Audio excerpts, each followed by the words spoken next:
Alright YouTube, welcome back. Ooh, I got grease on my nose. Please like, share, and subscribe. So today it's been an interesting morning so far, hasn't it, Caleb? Bad hair day. So, we had a lady drop off for an oil change and make sure we top the washer fluid. We're like, okay. Engine lights on, some other issues in the engine bay just in case I needed to go back to this. Refused to check the air filter myself. The air intake boot is cracked open, engine lights on. Not even part of today's equation, just covering my ass.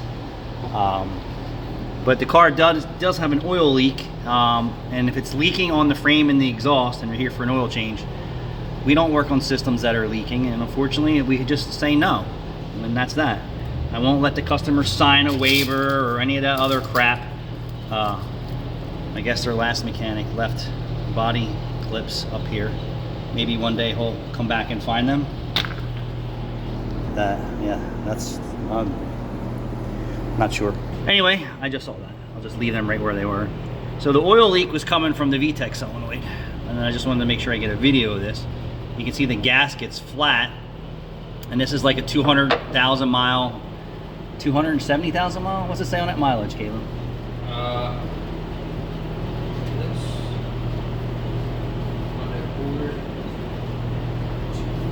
240,000 miles. So Rachel's like, well, what do I say if the customer still just wants an oil change? You say, sorry, we don't work on systems that are leaking fluid.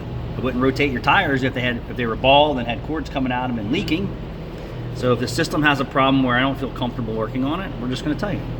You don't want to work on your car if it's leaking oil. And that goes for the power steering system or the radiator. I'm not just going to fix a hose.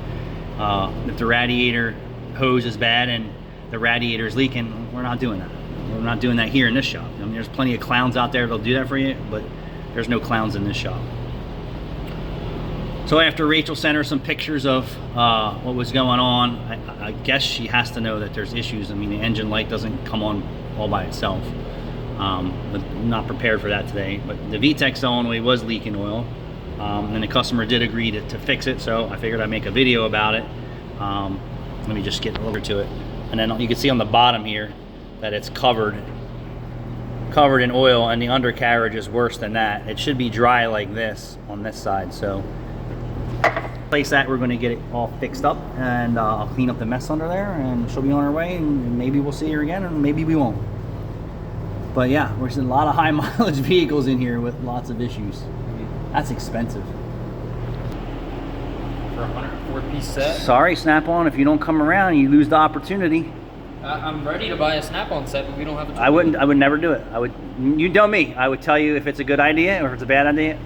No longer invest on Snap-on. The only reason that... Unless Snap-on Val comes around every week, and then boy would I spend some money. The only reason that I'm talking about doing Snap-on is because, I mean, this is my career. I still have like another 30 years in this.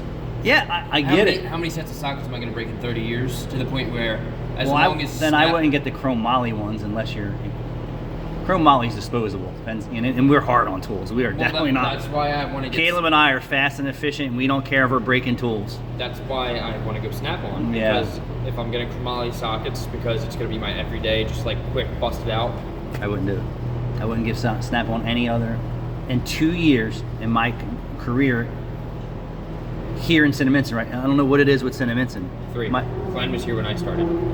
We've had 2 truck drivers in 19 years. 2. And we had other tool dealers just come and go. The Northeast market has been without a Snap-on tool dealer, a shop that I do work for, Comley over in Philly. I do a lot of diagnostic work. I do a lot of over-the-phone diagnostic work. We do just a lot of stuff for his small 2-bay shop and other 2-bay shops. They used to give us their stuff to send out for rebuilds. Yeah. Like their air. And they used to bring us their broken tools so our tool guy can handle it. But would I today make an investment in the Snap-on tool truck? That's a risky investment. I'm not worth the risk taken for me, where I'm almost at the end of my career, where Caleb's still in it. But if I didn't have a gap in Snap-on tool truck drivers in 19 years, I would say that gap's going to continue to happen. Yeah. Is Majestic? All right, thanks for watching.